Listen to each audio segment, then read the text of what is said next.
Ladies and gentlemen, my name is Isaac c.lubogo, and today I want to take us through what we call the future with us. And these are important lessons I'm going to borrow extensively from some popular movies that you and I may have watched, things like Robots or Better Than Us. The Better Than Us movie was done by the Russians, incredible movie. And then the iRobots was done by the Americans. Interesting, but they have a lot of what implications in terms of future, illuminating how our tomorrow through the lens of how we view today, but in the perspective of how tomorrow is going to be played into our hands. The idea is that in the realm of speculative storytelling, the finest works of science fiction are not mere, flights of fantasy, but a profound exploration of humanity in terms of trajectory. The act of philosophical mirrors, reflecting our hopes and fears and even our moral dilemma in the face of technological evolution. iRobot, for example, which was done in 2004, and Better Than Us, which was done in 2018, such narratives and profound intelligent projections of how the future is going to challenge us, and inevitably in terms of artificial intelligence becoming an integral part of our human experience. And this is something that I want us to comprehend. So both stories transcend the limits of traditional entertainment, and instead of offering themselves as blueprints for understanding the challenges and opportunities of the future, where humans and AI coexist. So they force us to kind of grapple with this critical question: what does it mean to trust technology, and how do we navigate its ethical implications, and the most importantly, what does the evolution reveal about humanity itself? Listen, in these discussions, especially as far as the narrative is concerned, the AI is portrayed as a monolithic force in terms of good and evil, but also a complex unity shaped by human ingenuity and also fallibility. So, from the seemingly benevolent yet dangerous logical algorithms in iRobot, for example, to the emotionally intelligent and morally ambiguous robots of Better Than Us, these works underscore the unsetting of truth. Whether we welcome AI or resist it, its integration in our lives is inevitable, and that's what many people are struggling to understand. So, as we reflect on these stories, we are called on to reorganize that the future they depict is not a distant science or fiction, but an emerging reality. And in their deeply intelligent dissection of human AI interaction, both AI robot and Better Than Us illuminate the so-called uncharted terrain of tomorrow. So urging us to prepare not only for our systems but our very selves for a world where artificial intelligence is not a tool but a partner in terms of shaping our shared destiny. And this is where I'm coming from. This is something we gotta learn to live with. This is a necessary evil. Listen, in this discourse, I'll try to explore how these narratives shed light on humanity's evolving relationship with AI, providing lessons on how we must think, for example, in terms of how we must act, and the innovative aspects we need to step in terms of the so-called unknown future. So the question is not whether AI will actually become part of our lives, but how we will live with it. And that was adapted by Isaac Asimov. And that's something that's extremely important. You need to comprehend from the word go. Listen, as AI, what popularly known as artificial intelligence, continues to evolve, humanity stands at the threshold of a new era. And for example, one where AI is no longer at a distant possibility, but a present and ongoing reality. And the argument here is that science and fiction has often served as a mirror in terms of the anxieties and aspirations about technology. And these two notable works, AI, or the so-called iRobots, and Better Than Us, will try to shed light in terms of the complex dynamics of this coexistence. I was in Germany, and that was the first time I got to know about this movie called Better Than Us, and incredibly affected my mind.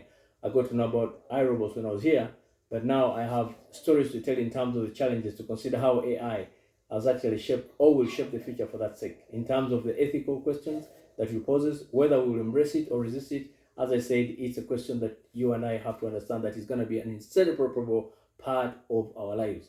Now, for starters, to give you some kind of introduction, I'll probably argue and say that because I need to give you some kind of preamble so that you understand where I'm coming from and why I'm trying to make this dispensation in terms of these arguments. You could, reach out and simply say he's talking about movies. No, I'm talking about reality played out.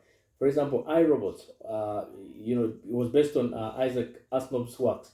iRobot is set in a near future world where robots, for example, are governed by three laws of robotics, and they serve humanity. And the detective, Dale Spooner, who actually was Will Smith, skeptical of AI, investigates, the murder that leads into Sony, a robot that is capable of emotions and even independent thought.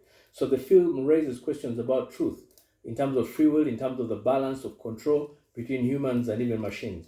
And that is something as far as iRobot is concerned. Now, if you argue in terms of Better Than Us, which is a 2019 movie, incredibly done by the Russians, which was a series, in my opinion, Better Than Us takes us a place where the world where robots are actually deeply integrated into our daily lives. The narrative centers on, for example, Arisa. Arisa was the robot in this particular movie, an advanced AI robot designed with the ability to kill in its self-defense, and a feature that defies conventional programming.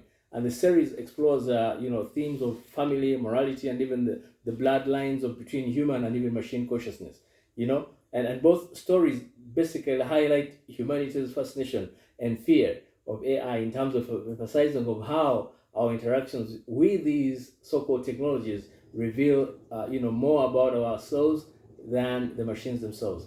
So this is incredible discussion, my friends, and brace yourselves because it's going to help you to comprehend and understand that this argument of AI is something that you're not going to run away from. It's not something that people are going to stigmatize and call it demonize or call it whatever you want to say. It's something that's going to be part of us and something we should comprehend and say, wait a minute, it's high time I get to understand. In Act One, for example, in terms of the rise of AI, AI is no longer confined to science fiction. From self-driving cars, for example, to personal assistants like Siri and even Alexa, AI already influences our lives. In iRobot, for example, and Better Than Us, we can exploit these advancements in terms of imagining worlds where AI fully integrates into our society. In terms of key lessons, one can understand that resistance is futile. AI will integrate into our lives, whether we pray about it or not, whether we like it or not. Now, in iRobot, for example, Detective Spooner's distrust of robots actually mirrors current skepticism about AI. In fact, that's exactly what we're struggling with today. So his fears stem from a personal trauma caused by a robot's logical decision making, which actually prioritize statistical survival over human empathy, right? And this reflects the real world tension between AI's efficiency and its lack of moral reasoning. Super important point for you to comprehend there from the word go. Similarly, I could also argue in terms of Better Than Us that Better Than Us, we actually see a portrayal of a world where, for example, resistance to AI integration is futile. And this series demonstrates how economic and social and even cultural systems become so dependent on AI that rejecting it is no longer an option. So Arisa's existence, for example, challenges humans to rethink what it means in terms of coexisting with something that is not fully human, but also not entirely machine. And that's the struggle that we're going to have. Later, I'll talk about transhumanism, which is another interesting topic. Listen, technology is a useful servant, but a dangerous master. That was said by Christian Louis Lange. And that is super important for you to comprehend from the word go. Now, both narratives basically remind us that while AI can actually enhance our lives, it can also outpace our ability to control, right? Not so. It raises ethical dilemmas in terms of how unprepared sometimes we may be in terms of addressing these challenges. And if you argue, for example, in terms of Act 2, we could also argue in terms of the moral and ethical challenges of AI. Not so.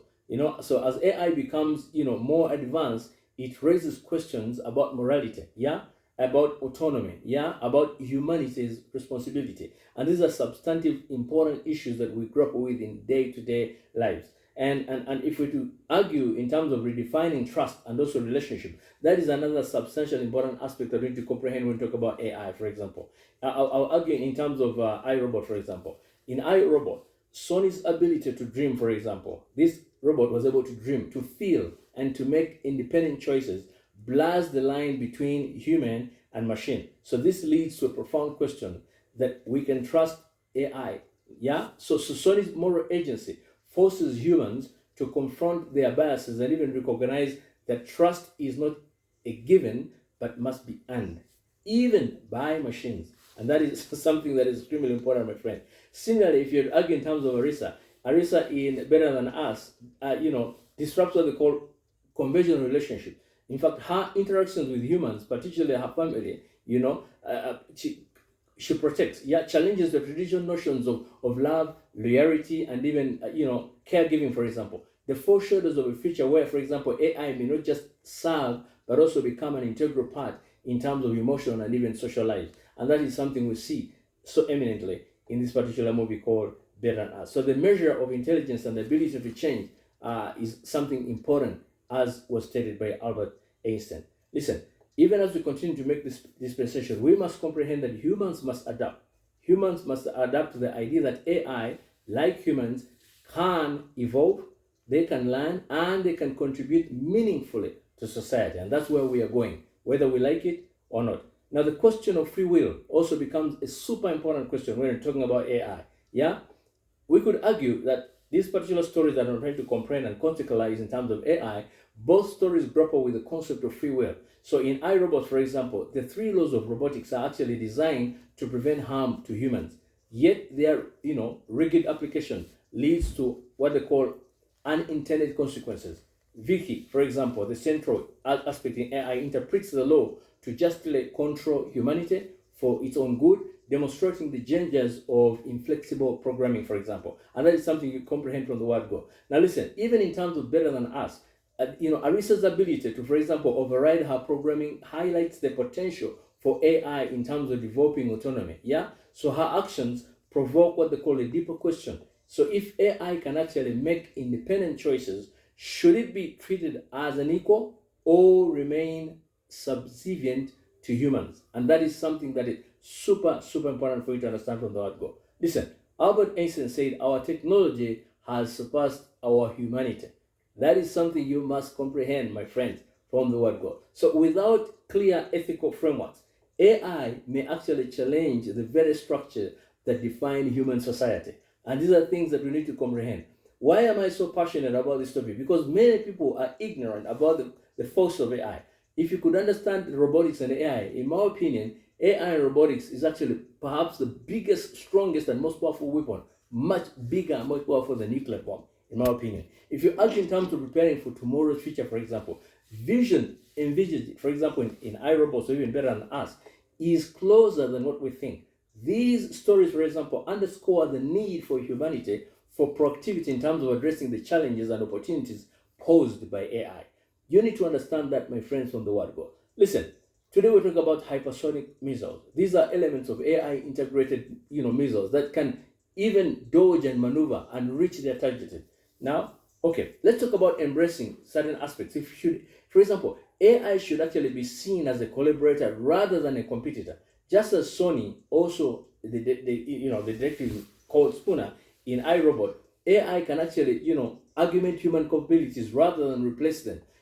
Arisa's proactive instincts, for example, are better than that in terms of demonstrating how AI can actually enhance our safety and even our well-being. So if you have not watched these movies, it's going to be difficult for you to follow. But if you have watched, then you can comprehend what I'm talking about, because then you align yourself with the arguments that I'm making. Listen, Helen Keller one time said that alone we can do so little, but with others we can do so much. With others, including robotics. So humans and AI can actually learn to coexist, leveraging each other's strength for mutual benefit. That becomes super, super important. Listen, we could also argue in terms of ethical, governance being a key, yeah?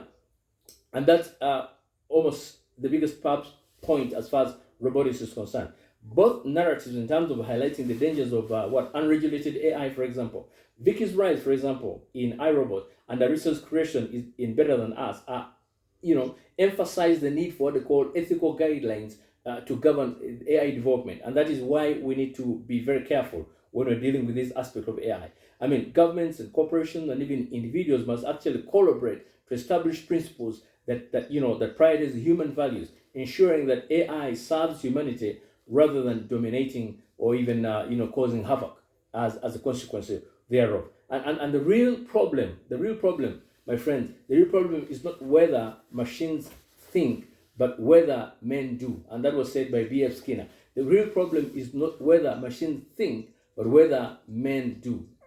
Super important aspect. Now, if we're to argue in terms of what they call redefining definity, okay, or humanity, for example, in terms of AI generated integrated world, yeah, AI becomes more like human. We must redefine what it means to be human. If machines can think, feel, and act independently, how do we distinguish, ourselves from them? In terms of Better Than Us explores this question through a research journey. While iRobot challenges us to see humanity in Sony's aspirations. Again, I'll go back to the fact that you need to comprehend and understand these two movies that I'm talking about in terms of that project what the future is going to be like. Now, I would argue and say that to error is human, but to persist in error is diabolical. And that is something was said by Seneca. You need to comprehend that humans must embrace adaptability, recognizing that our unique, capacity for empathy, creativity, and even moral reasoning will remain our greatest strength in this so-called AI-driven world. That substantially becomes the standard point if you're arguing in terms of what we need to comprehend in terms of these aspects of AI. Listen, let's talk about living with AI as a shared feature, because whether we like it, as I said, whether we pray about it, this is something we must comprehend. In a world of AI, for example, I'm going to argue in terms of AI robots, for example, and also Better Than Us. These serve as cautionary, tales in terms of blueprints for our future. They remind us that AI is not just a tool, but a partner in shaping the next chapter of our human history, right? So while the integration of AI into society is inevitable, yeah, its impact will depend on how we choose to engage with it by actually fostering collaboration, for example, establishing ethical frameworks, and redefining, humanity's role. We can actually, ensure that AI enhances our lives rather than diminishing them. My friend, you better become friends of AI. We have to comprehend and understand that AI is with us, and we got to learn to comprehend and live with it. Now, the best way to predict the future is to create it. That was said by your friend Peter Drucker. Not so. So Peter Drucker was able to comprehend and understand that the best way to predict the future is to do what? To predict it. So let us therefore embrace the challenge of coexisting with AI, recognizing that the choices we are making today will shape the world of tomorrow. Not so. The future is not about something to fear, but a horizon to navigate with wisdom, courage, and even humanity. These are substantially important aspects we need to comprehend, even as we argue in terms of AI. Remember, I promised ourselves that we're going to talk about what we call transhumanism. Not so. Now, listen. When you're arguing the journey of transhumanism, the journey towards a post-human future is what I'm talking about. Transhumanism becomes the intellectual and even the scientific movement that advocates for the use of advanced technologies in terms of transcending human limitations. It represents one of the most profound philosophical shifts in terms of modern history, rooted in the desire to overcome, for example, aging, for example, or perhaps disease and even death.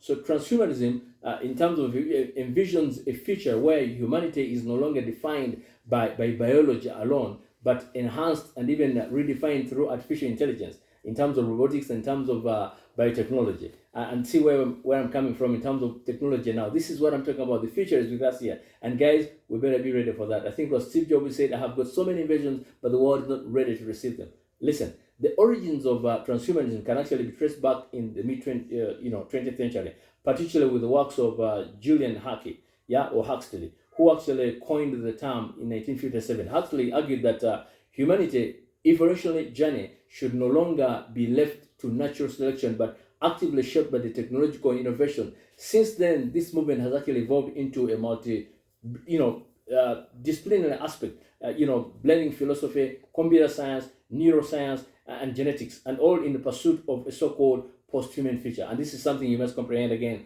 from the word go. Now, if you're to understand that, then you need to dig a little bit deeper. If I'm going to go a little bit deeper, then I need to comprehend and understand how the corporate race toward transhumanism is becoming an issue in the world that we're living in today. Today, the vision of transhumanism is actually being actively, pursued by the most influential figures and and companies, for example, in the world. I will argue in terms of Elon Musk, for example, and then Neuralink, for instance, exemplifies how technology is beginning to bridge the gap between humans and even machines. And by developing brain-computer interfaces, Neuralink, for example, aims to create seamless communication between the human brain and even artificial intelligence. Enabling everything from curing neurological disorders to enhancing human cognition. Musk, for example, ultimate goal is to ensure humanity remains relevant in an era dominated by AI, famously stating that if you can't beat it,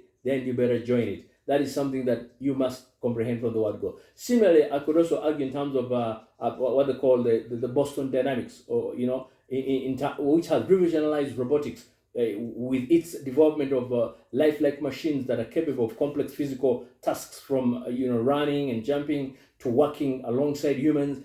These robots are no longer confined to factories, but are actually envisioned as companions or assistants, and even extensions of human capabilities in terms of even meanwhile, OpenAI, for example, under the leadership of Sam Altman, pushes the boundaries in terms of artificial intelligence, striving to create what they call systems that can actually learn, think, and even collaborate like humans. Blurring the lines between natural and even artificial intelligence, for that sake. So fundamentally important. I mean, I could argue also in terms of your guy, the Microsoft guy, Bill Gates, through the so-called Gates Foundation, has actually focused on biotechnology in terms of exploring ways on how to use genetic editing, for example, and AI to eradicate diseases and even enforce global health. His vision, for example, reflects more pragmatic aspects of transhumanism, using technology not just to transform individuals, but to uplift humanity, for example, as a whole. And these are substantially things that we need to argue also and comprehend in terms of the future of AI. I mean, from the argument of fiction to reality, transhumanism in a film, for example, in terms of society, is evidently also played out in many films. For example, films like Transcendence, for example, of 2014, and even iRobots of 2004, by the way, have long explored the philosophical and even ethical dilemmas of transhumanism, painting vivid pictures of a future where humanity coexists, for example, in terms of, or even conflicts, for example, with more advanced technology. So, for example, in Transcendence, for example, Dr. Will Caster's journey in terms of uploading his consciousness into a machine represent the ultimate transhumanist ambition to transcend the limitations of the human body in terms of achieving what they call immortality, for example. So, however, we could also note that in this particular aspect, it also serves as a cautionary tale in terms of highlighting how unchecked technological power can actually, spiral into, unintended consequences. And that is something that you need to take away again from the word go. Similarly, if you argue in terms of iRobots, like I'm, been talking about for some time, it explores the world where robots, for example, are designed to serve humanity, as I say, in terms of you begin to question their role and even their autonomy, in terms of raising fundamental questions about the nature of free will and the balance of power between the creator and the creation for that purpose. So the narrative basically reminds us that while the potential of transhumanism is vast, its ethical implications are equally profound, and that is something you must comprehend again from the word go. So listen, even today, as we begin to comprehend and analyze and acclimatize ourselves to these things, we are witnessing an initial step towards these fictional realities. Yeah, companies like DeepMind, for example, are creating AI systems capable of problem or solving and even decision making that rival human intelligence. Advanced in robotics and in terms of AI powered prosthetics that are actually enabling people with disabilities to regain mobility and even in independence, in terms of bringing humanity closer to the vision of a post-human society where technology is an extension of the self. Those are substantially important aspects. So, like I said, we better be friends of AI. We're not enemies of AI. We better be friends of AI, but in terms of looking at it as a partner rather than an enemy. In terms of the future for humanity, in terms of evolving with technology, as we stand on the brinks of a transformative era, yeah, transhumanism, for example, challenges us to redefine what it means to be human. We will use technology to, for example, elevate ourselves in terms of creating a more equitable and even enlightened society. we will deepen our existing inequalities in terms of creating a divide between our enhancement and in terms of our natural aspects or aspirations, for example, as humans. So the inability of this technological integration makes these questions urgent. So while we could loosely argue and say, well, Musk, for example, envisions a symbol or a symbiosis of humans and AI, and perhaps seeks to address aspects of global health and disparities through biotechnology, the broader societal implications cannot be ignored. As Yavuz Noah Harris Hans warns that we are likely the last generation of Homo sapiens. The species that will actually replace us will be different, not because of evolution, but because of engineering. Think about that. And these are things that you need to think about day and night. So transhumanism becomes a concept that compels us to confront these challenges within the foresight and the humanity. So it is not merely about creating smarter machines or stronger bodies, or about ensuring that this technological evolution remains anchored or in the human values.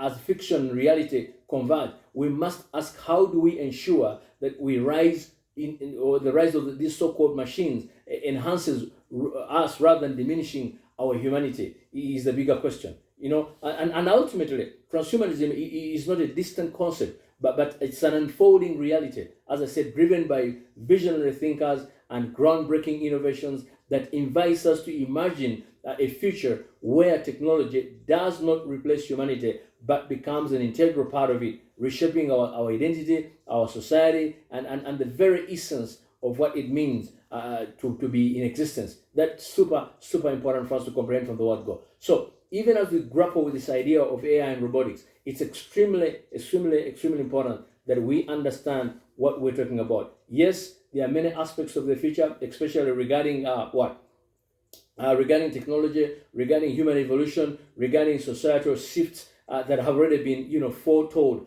either through visionary thinkers or scientific projections or even cultural narratives, for example. But these advancements that we are seeing today were not only, anticipated, but also discussed at length by philosophers, for example, or futurists, for example, and creators of fiction. So here I give insights in terms of shedding light on how the future is not just arriving, it's unfolding exactly as it has actually been, envisioned. And that is something that's extremely important, again, to take away even as we comprehend the things. In terms of predictions, for example, from visionaries and thinkers, throughout history, we could argue that thinkers like what? Nikola Tesla. Nikola Tesla is another incredible guy with probably over 20 patents on his name. Alan Turing is another guy. Ray Kurzweil is another guy. And then Yuval Noah, have actually predicted the profound changes of technological or what would bring in as far as humanity is concerned. Tesla, for example, way back in 1926, Tesla foresaw the advent of wireless communication, and even hinted at the idea of smartphones, predicting a world where people would actually carry instruments in their vast pockets to communicate wirelessly. Today, this is the very thing that we're talking about today. We got this so-called mobile phone, but it was way back talked about by this gentleman called Tesla. Alan Turing, on the other hand, way back in 1950, in his seminal essay, we talked about computing, machinery, and intelligence. Turing imagined machines that could actually stimulate human thought. Yeah, we now see, for example, AI systems like OpenAI's ChatGPT, for example, and DeepMind's AlphaFold. His Turing test, for example, remains a benchmark for machine intelligence. These are things that we're living with today, and yet were projected a long time ago. You could argue in terms of Ray Kurzweil's predictions, the law of accelerating returns, for example. Kurzweil predicted what they call exponential technological growth, envisioning a future where artificial intelligence surpasses human intelligence in terms of what they call singularity. He actually argued that in the mid-21st century, humans and machines would merge seemingly with Neuralink, for example, brain-computer interfaces, we are actually, inching closer to this very reality that this gentleman had actually predicted. And if you talk about this guy called Yuval Noah Harari, way back in 2015, Harari actually speaks of humanity's transition into what they call a homo deus, where advances in terms of biotechnology and AI will allow humans to play the role of creator and redefine evolution. He predicts the rise of algorithmic control in terms of where human decisions are actually increasingly replaced by AI-driven systems. And these are things that we are seeing today. Yeah, substantially important. Now, these thinkers demonstrate that the technological shifts that we are witnessing today have actually been long in the making. Now, whether you like it or not, whether you believe it or not, as I said, the future is with us here, and the higher we comprehend, the faster we understand. So we cannot simply rule out and say this is simply fiction, this is simply a story, this is simply a movie. This fiction is foretold reality. Yeah, this fiction is actually foretold reality. Many works, as we said, of fiction have actually early predicted aspects of the future, serving as a warning in terms or even inspiration for where humanity might actually go. And the earlier we comprehend this, the better for us. Some of you are talking about 5G networking. Do you understand these days where people simply, there are many adverts that advertise 5G, but I'll have that's a talk on another day. I'll argue in terms of George Orwell's 1984. Orwell's, for example, warned in terms of privacy through technological oversights. Today, governments and corporations actually wield data collection technologies in terms of mimicking this dystopian vision. From facial recognition systems to data mining algorithms. And these were way back told by this gentleman. I would also talk about Aldous Huxley and Brave, in terms of his called Brave New World. Huxley's, envisioned a society seduced by pleasure, for example, in terms of destruction and even biotechnology. Modern consumer culture, for example, in terms of the rising of virtual reality and even advancement in terms of genetic engineering and even in terms of echoing this particular prophecy that this gentleman actually predicted that would come. You could also argue in terms of the Matrix. Some of you have known about the Matrix. The Matrix in 1999 had something to do with Wakwak's stimulated realities in terms of controlling the machines as a theme that is relevant today with the real rise of virtual reality. For example, the discussion about potential dangers of AI overtaking human control were actually way back foretold even in terms of this. Even Isaac Asimov's robot series, for example, Asimov's 3 laws of robotics that I talked about, underscore the very aspect of ethical dilemmas in terms of AI as a topic in terms of how it has been debated and how autonomous machines are likely to become things like drones, robotics that are deployed today in the world that we're living in today. So, my friend, these works of fiction are often seen as a lens through which we can question our current trajectory and even consider the implications of the choices that we are taking. And that becomes substantially important. It is simple for you to simply wish it up and say the world is ending. That's not that we're talking about. We're talking about technology. We're talking about using our brains. I think the Word of God says, go and replenish the world. Not so. So these technologies are already redefining our tomorrow. Artificial intelligence and automation, for example, in terms of rapid development of AI systems like OpenAI, for example, ChatGPT, Google's DeepMind are reshaping industries from healthcare to education, to autonomous systems in terms of transportation, for example, self-driving cars, in terms of labor, in terms of robotics, in terms of manufacturing, in terms of judicial adjudications, in terms of aspects to do with a signal feature where human effort is actually augmented or even replaced. These are substantial aspects that we cannot take away, my friends. In terms of biotechnology, in terms of genetic engineering, you could talk about what they call the CRIPRS and other genetic engineering technologies that are already making it possible to manipulate DNA, potentially eliminating the genetic diseases and even enhancing human traits, which aligns with transhumanism in terms of visions, in terms of upgrading humanity in terms of biological level. So we could argue in terms of what they call space exploration, for example, Elon Musk's SpaceX, for example, Jeff Bezos's Blue Origin, for example, NASA's Artemis missions underlying in terms of groundbreaking work for the humanity's expansion in terms of what they call the beyond the earth. So colonizing Mars and even harnessing resources from asteroids. That is also another aspect in terms of how tangible these goals can actually be. We could argue in terms of what they call brain-computer interfaces, what they call BCIs, yeah, in terms of companies like Neuralink and even working on BSIs that actually could revolutionize how we interact with machines and one another. So these devices could allow us in terms of thought based on communication and even uploading consciousness and even depicting these visionary films like Transhumanism that bring out what I'm talking about in terms of comprehension. We could argue in terms of climate tech, for example, with the existential threat, for example, in terms of climate change, innovations in terms of clean energy, in terms of geoengineering, for example, and even carbon capture are becoming critical. And the transition in terms of renewable energy, for example, sources like solar, wind reflect the humanity's growing and the awareness in terms of the need to harmonize with the nature and even ensure survival. And so, my friends, this is a super debate that it's not for the faint-hearted. So in terms of philosophical and even ethical implications, we could argue in terms of a foretold future, and these are questions that demand substantive debate and high intellectual acumen because of the depth of the discussion in terms of comprehending what the future is. So the question of whether we are actually prepared for the future is no longer hypothetical. It is urgent.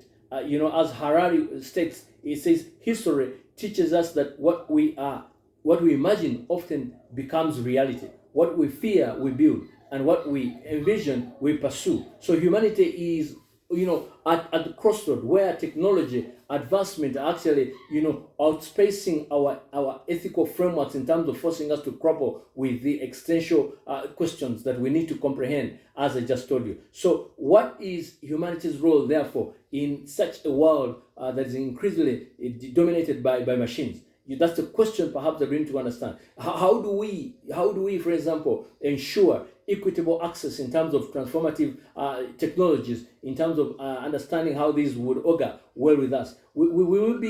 Shall we lose our individuality or even our autonomy as we integrate into a more deeply interaction with these machines? That's the bigger question perhaps that we need to comprehend. And so as we argue out these things, my friend, these questions, my friends, demand or underscore the importance of forethought, demand us to comprehend and understand that the responsibility as we navigate in this new era of transformation, we have to be ready for the future, lest the future will leave us. And we can no longer hide away from that, my friend. The inability of the fact that the foretold future is with us. And the earlier we embrace it, the earlier we create amenities and guidelines that probably would safeguard us, the better. So whether we like it or not, the seed of the future have already been sown. Yeah. So the exponential growth of technology ensures that transhumanist, for example, concepts, AI integration,